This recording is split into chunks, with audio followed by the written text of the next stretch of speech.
बात करने वाले हैं एक ऐसे व्हीकल के बारे में जो है बहुत ही पुराना 2012 मॉडल की हम बात कर रहे हैं, डस्टर की। हमने ये कार क्यों ली इसके बारे में बताएंगे। हमने पुरानी कार की चॉइस क्यों करी ये भी बताएंगे।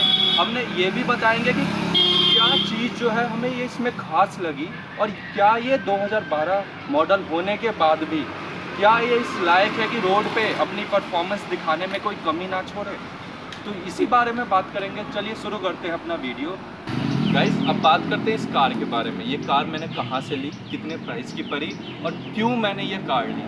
पहली बात इसकी प्राइस की, जो सबसे इम्पॉर्टेंट चीज़ है, लोगों को सबसे ज़्यादा मोटिवेट करती है पुरानी कार लेने के लिए, वो होती है सस्ती प्राइस।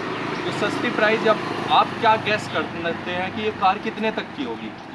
बेसिकली अगर मार्केट की बात की जाए तो ये 350 की होनी चाहिए, लेकिन मैंने ये जो ली है ये है 250 की, यानी 2,50,000 की ये कार है, ठीक है। और जो पेपर है, पेपर कंप्लीट होने में 5,000 प्लस अदर एक्सपेंसेस मिलाकर 270 तक मेरे कॉस्टिंग आएगी इस कार को, वो भी पूरी फुल रेडी होने में।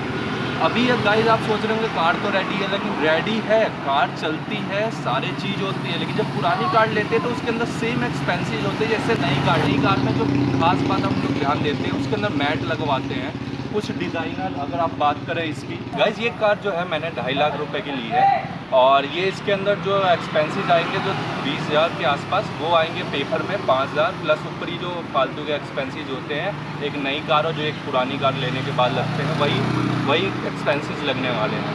ये कार लेते समय मेरा मेन मोटिव था कि मुझे सस्ते से सस्ते में कार लेनी है और कार लेने का मेन मकसद जो था, मैं फ़र्स्ट टाइम हूँ कार लेने वाला और मैं ड्राइवर भी नहीं था, मतलब मुझे ड्राइविंग नहीं आती, इसलिए मैंने एक कार ली ये सोचकर कि कहीं ना कहीं मैं 1-2 साल इस पर सीखूँगा। और सबसे पहली बात जो कार लेते समय ध्यान रखनी चाहिए भैया, कार लेने के बाद जो है ना, अगर आप ड्राइवर नहीं है तो आपकी कार सबसे पहले ठुकती है, चाहे वो स्क्रैचेस लगने हो या फिर कहीं एक्सीडेंट होना हो, कुछ भी हो सकता है। तो इस बात का ध्यान रखते हुए मैंने ये कार ली है। और इस कार को मेरे का लेने का मेन मकसद था गांव ले जाना। गांव में जो है हमारे जो है आज भी पुराना इलाका है, रोड जो है अच्छी नहीं है, इस कारण मैं चाहता था इसकी जो बेस हो, ज़मीन से जो डिस्टेंस है वो काफ़ी ऊंची हो। और जो इस डस्टर में है, क्योंकि ये एसयूवी सीरीज़ की कैटेगरी है और ये रेनॉल्ट की डस्टर कार है 2012 मॉडल और डीजल वेरिएंट का, और 85 PS की है। डीजल वेरिएंट में 2 वेरिएंट आती है, एक 85 PS और 110 PS की। तो ये 85 PS वाला है और इसकी एवरेज काफ़ी अच्छी है 110 PS से। जो लेने के बाद जो मुझे परेशानियों का सामना करना पड़ा है, जो मुझे कहीं ना कहीं मैं नया था, गाड़ी के बारे में नहीं जानता था, मैंने ली, उसके बाद मुझे पता चला कि गाड़ी लेने के बाद की जो हमें आगे जो एक्सपेंसेस होने वाले हैं वो कहीं ना कहीं आपके जेब में बाद में बर्डन डालेंगे। जब मैंने एक कार ली और लोगों को इसका प्राइस बताया तो वो काफ़ी शौक थे ये बात सुनकर कि ये गाड़ी जो है वो 2.5 लाख की है। और वो मैं कर इसलिए पाया क्योंकि मैंने थोड़ा सा अपना बिजनेस का टेक्निक यूज़ किया, जैसे कस्टमर को मोल्ड किया जाता है बार बार उसके पास जाकर, वैसी वाली टेक्निक मैंने यहाँ पे यूज़ की। मैंने ये कार जो है एज ए कार डीलर ली है, ऑनर के पास डायरेक्ट नहीं गया था। लेकिन जब मैंने एक कार ली ना तो मैंने एक दिन में कार नहीं परचेज़ की। पहले मैं फर्स्ट टाइम गया, फिर सारे कार शॉपों पे घूमा, प्राइस कंपैरिजन किया, फिर ऑनलाइन प्राइस OLX पे कंपैरिजन किया, फिर बाकी अलग साइटों पे भी जो सेकेंड हैंड कार बेचती है उनसे कंपैरिजन किया, फिर नई की प्राइसिंग देखी, जो लेटेस्ट वाला मॉडल है उसकी प्राइसिंग देखी, कमियां पता की, फ़ायदे पता किए। उसके बाद मैंने जो कार ली वो बिल्कुल तंग करके डीलर को ली और वो जो है वो प्राइस 2.5 लाख पे देने को तैयार नहीं था। और सच में मैंने उस पर जिद इतना किया कि आखिरकार मैंने उसको 4 दिन जो है छोड़ दी कार उसके पास, जब तक उसने प्राइस 3 लाख से डाउन नहीं किया तब तक मैंने ये कार ली नहीं। उसके पीछे की वजह जो होती है वो ख़ास होती है, वो जो मुझे पता थी। वो गाइस ये है कि जब भी कोई कार लेते हैं ना, सेकेंड हैंड कार, जब कोई डीलर बेच रहा होता है तो कार कहीं ना कहीं, चाहे वो थोड़ी सी टच क्यों ना हो, वो टच ज़रूर होती है। और जब बात करते हैं हम दिल्ली NCR की एरिया में रहते हैं तो दिल्ली NCR की कार कहीं टच ना हो ये गारंटी हो नहीं सकती, मतलब ये हो ही नहीं सकता कि दिल्ली NCR की कार कहीं टच ना हो।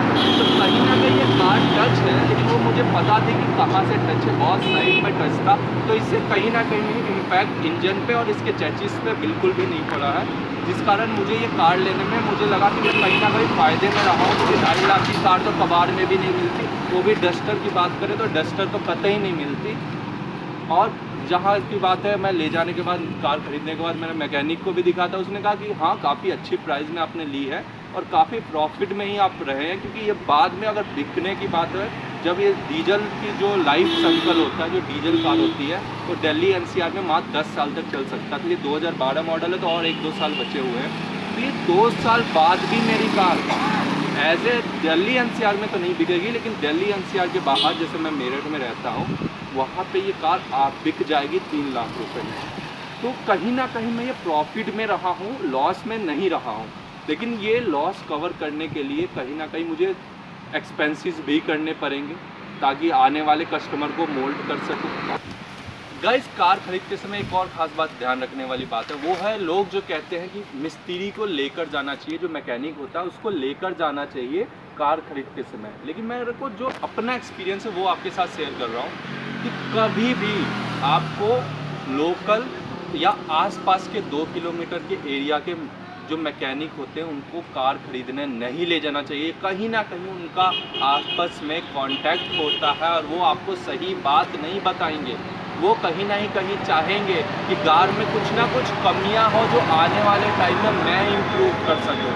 ठीक है, तो गाइस, लोकल मिस्त्री या लोकल मैकेनिक जिसे कहते हैं उसे ना ले जाए और कोशिश करें अपने खास जानने वाले को या अपना जो खास बंदा है उसे ले जाए, और वो भी उस बंदे की शॉप नहीं होनी चाहिए आसपास, या वो बंदा डीलर नहीं होना चाहिए, ताकि बीच का पैसा ना आपका खा जाए। इस बात का ध्यान रखें। बिल्कुल खटारा कंडीशन में लग रही थी मुझे, लेकिन मुझे पता था कि कहीं ना कहीं कि इसके ऊपर स्क्रैचेस इतने थे, लेकिन वो स्क्रैचेस ऐसे थे कि वो रबिंग से और कोटिंग से और पॉलिश से मिट सकते थे। सो मैंने एक कार ले ली, और उसके बाद जो सबसे पहला काम था वो मैंने करवाया, वो था रबिंग, कोटिंग और वो पॉलिशिंग। उसके बाद ये कार जो है वो कहीं ना कहीं चमक गई। और दूसरी जो ख़ास बात थी वो ये थी कि मैं एज ए क्या है, मेरे को खुद ही कार लेने के बाद थोड़ा सा क्या शौक पला कि भाई क्यों ना कार को थोड़ा सा और मॉडिफाई की जाए, अच्छा किया जाए।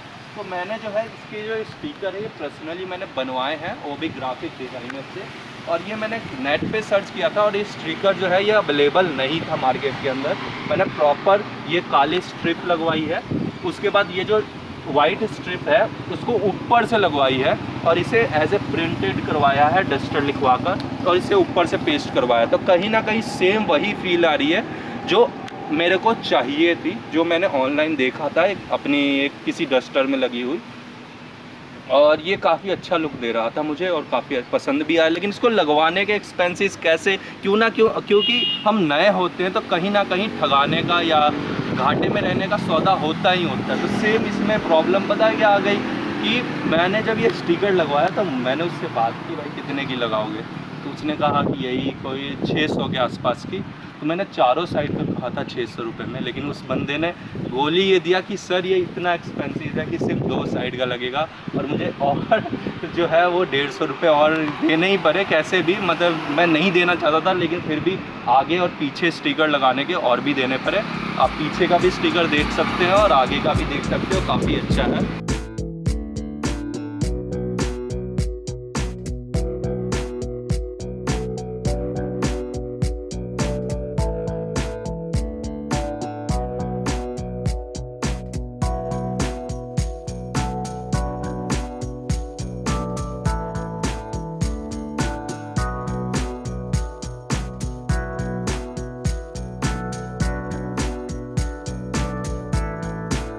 गाइस, अब स्टिकर को छोड़ते हैं और मेन मकसद पे आते हैं। क्या होता है ना, जब कार लेते हैं तो सबसे बड़ी दिक्कत आती है, वो आती है टायरों की।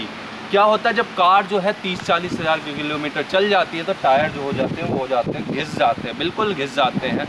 अब 2 केस आते हैं, या तो आप टायर नए डलवा लें, और या तो आप इन्हीं टायर को यूज़ करना चाहें तो कर सकते हैं। वो भी बाद में मुझे ये बात पता चली कि इसको यूज़ करने का भी एक तरीका है। जैसे कि ये कुछ वैसे तो 0 हो चुका है, लेकिन 0 नहीं कहेंगे, इसे भी हम कहेंगे 20% टायर बचा हुआ, या कह लीजिए 15% टायर बचा हुआ।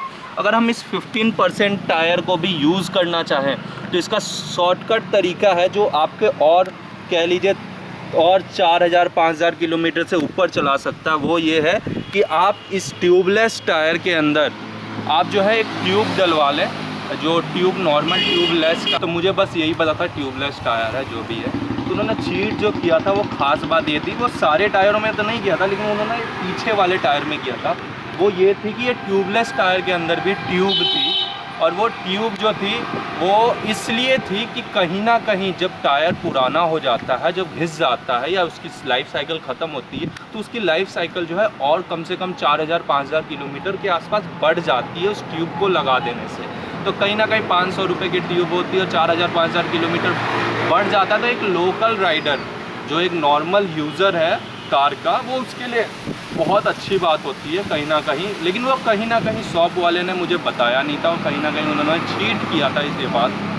सो गाइज, अब हम बात करते हैं इंटीरियर की। इंटीरियर की बात करूँ तो मैं इंटीरियर जो है वो देखने में काफ़ी अच्छा है, आप भी देख सकते हैं 2012 मॉडल होते हुए भी काफ़ी अच्छा मुझे लगा। लेकिन जो ख़ास बात होती है ना पुरानी कार में, वो मैं बहुत प्यार से बोल रहा हूँ ख़ास बात है, लेकिन वो कहीं ना कहीं नुकसानदायक होती है। या तो आप सर्विस सेंटर में ले जाकर ठीक करवा सकते हैं, या फिर लोकल लेवल पर कभी ना करवाएं, क्योंकि वो फॉल्टी कहते हैं, इलेक्ट्रिक कनेक्शन कर देते हैं। जो ये बटन्स होते हैं ये अभी मेरे तो काम कर रहे हैं, लेकिन जो पीछे वाला डोर है उसके बटन जो है वो काम नहीं कर रहे हैं। तो मैकेनिक ने बोला मैं कर दूंगा ठीक, तो ये कोई बड़ी बात नहीं है। लेकिन ये ख़ास बात होती है जब आप कार लेते हैं ना, सेकेंड हैंड कार, तो कह लीजिए एज ए चाइल्ड या एज ए बच्चा बनकर जाइए, और उस कार की एक एक चीज़ ठोक ठोक कर, तोड़ना पड़े तो तोड़ दो, लेकिन चेक करो भाई, ऐसे ऐसे मार कर बिल्कुल बेहतरीन तरीके से फील ये लो कि मेरी कार है। तब जाकर आप चेक कर पाइएगा कि ये कार जो है आपको लेनी चाहिए या नहीं लेनी चाहिए। जो मैंने गलती कर दी है आप, लेकिन मैं उसको ठीक करवा लूँगा। और जो दूसरी चीज़ थी, ये कार जो है काफ़ी अच्छा है, कोई प्रॉब्लम नहीं थी। लेकिन इसका जो ये जो है एसी वेंट जो है, ये 3 वेंट है लेकिन एक वेंट गायब है। तो ये गाइस, ये जो एसी वेंट है ये कहीं ना कहीं या तो किसी बच्चे ने तोड़ दिया है या कहीं से लग कर टूट गया होगा। तो ये लोकल लेवल पे कहीं अवेलेबल नहीं है, जो मुझे लगा था लोकल लेवल पे मिल जाएगा। लेकिन ये बात भी डरने की नहीं है, जो आपको लोकल लेवल के दुकानदार कहते हैं कि सर आप मेरे पास रुक जाइए, हम कुछ दिनों में ला देते हैं, और यही चीज़ आपके 500 रुपये ले लेंगे इसी एसी वेंट के कवर के। लेकिन सच्चाई ये है कि जब आप एजेंसी में जाइएगा तो ये आपको 300-350 रुपये की आराम से वेंट मिल जाती है, और आप चारों ही रिप्लेस करवा सकते हैं, ज़्यादा महंगी नहीं पड़ेगी ये। हाँ, लेकिन अगर आप एजेंसी से ये सेट करवाएंगे वेंट, तो आपकी कार रोकेगा एक दिन के लिए, लगाएगा, प्लस सर्विस चार्ज लेगा।